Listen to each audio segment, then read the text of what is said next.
The next thing the bile does as it moves through the intestines is to balance the immune system. When most people think of the immune system, they think of white blood cells floating through the bloodstream. But over 1/2 of the immune system is actually located in the intestines. The job of the immune system in the intestines is much more difficult than that in the bloodstream. Infections only rarely make it into the blood, but every day our intestines are exposed to millions of parasites, bacteria, and fungi.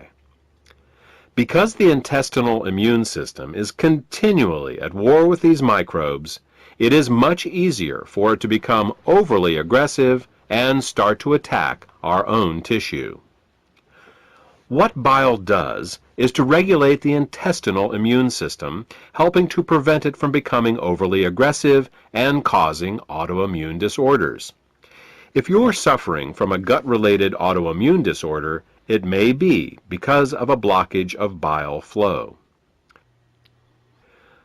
The last thing that bile does in the intestines is to kill parasites and candida. Tests show that even the healthiest person still has some degree of parasitic and fungal infection. While there are many antiparasitic and antifungal remedies available in the marketplace, most of them are mildly toxic and therefore unsuitable for daily use. If, however, your bile flow is healthy, then you have a built-in defense against parasites and candida. Well, that about covers what bile does to maintain the health of the intestines, and what happens when bile can't get into the intestines in proper amounts due to the presence of biliary sludge and gallstones. Now, let's turn our attention to what happens when biliary sludge and gallstones cause toxins to back up into the bloodstream. Just as the kidneys remove water-soluble toxins from our bodies, the liver removes fat-soluble toxins from our bodies by putting them into the bile. If the bile gets clogged up due to biliary sludge and/or gallstones, then the fat-soluble toxins can't get out, and they start to build up in the body.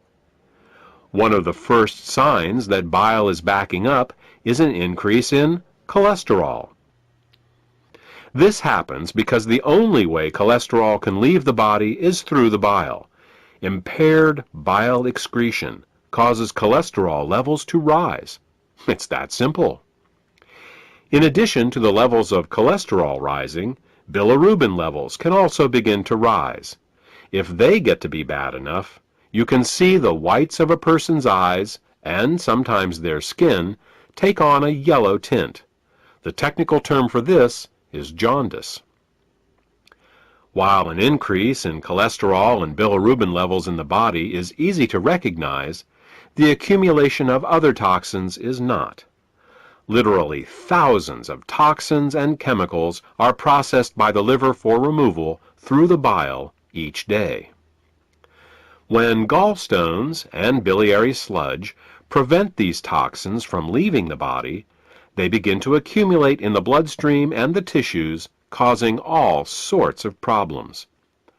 Dissolving gallstones and biliary sludge is an often overlooked but vitally important part of any detoxification program. The last problem we will discuss, that is caused by bile backing up into the bloodstream, has to do with immune function. As we said earlier, bile plays an important role in the immune system of the intestines by keeping it from becoming overly aggressive.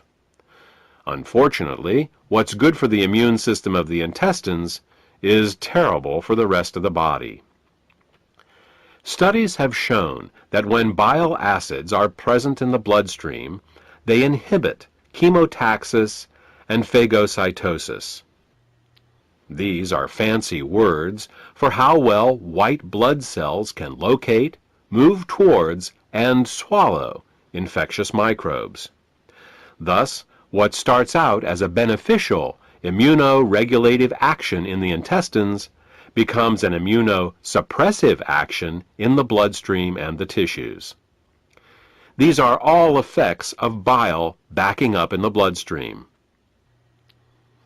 The final set of problems we will discuss is how biliary sludge and gallstones can affect the neighboring organs.